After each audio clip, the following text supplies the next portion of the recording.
Member সাহেব আজকে বিচার কি নিয়া? এই পাড়াই বিলি পাটা শাশুড়ির সাইরা দিব।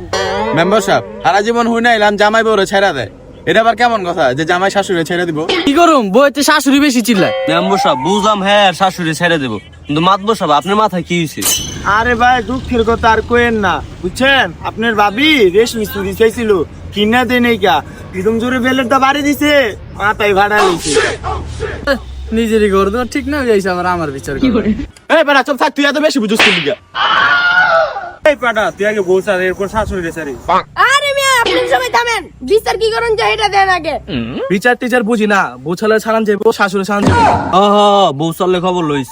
হয় মিয়া আমি কইছি আপনার ঘরে আমার বউ ছাড়ুম, মিয়া আমি আমার শাশুড়ি ছাড়ুম, দিনটা বড় খালি চিল্লায়। তোর দিয়ে মারলাম, বউ চাললে 2 লাখ, শাশুড়ি চাললে 10 লাখ, আর দুটোটা চাললে 20 লাখ। তুই কোনটা চাবি খালি ক।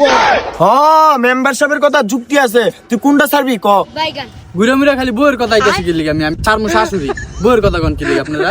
তোর বউ রে হ্যাঁ সবাই ভালো লাগছে, এই লেগে তোর বউর বগালে যায়। আমি ছাড়মু শাশুড়ি, আপনারা ঘুরে ফিরে খালি আমার বউয়ের কাছে আইতেছেন কি? এটা কেমন বিচার? সবার শাশুড়ি এরকম চিল্লায়, দেওস না আমার বউ আমার শাশুড়ির কথা উইনা বেলের দা বাড়িতে মাথা ফাড়া লাইছে। মাদবর সাহেব, ডক্টর ইউনূস সরকারের কোন যেতে একটা আইন করে এই বউয়ের থুইয়া শাশুড়িরে ছাড়ুন যায়। ডক্টর ইউসুফের বাপ লাগে, তুই যা কবি তাই চলবো। বুঝলাম, তো শাশুড়ি হলে যদি এত সমস্যা হয় তাহলে তো শাশুড়ি আমার ভাই পাঠায় দিস।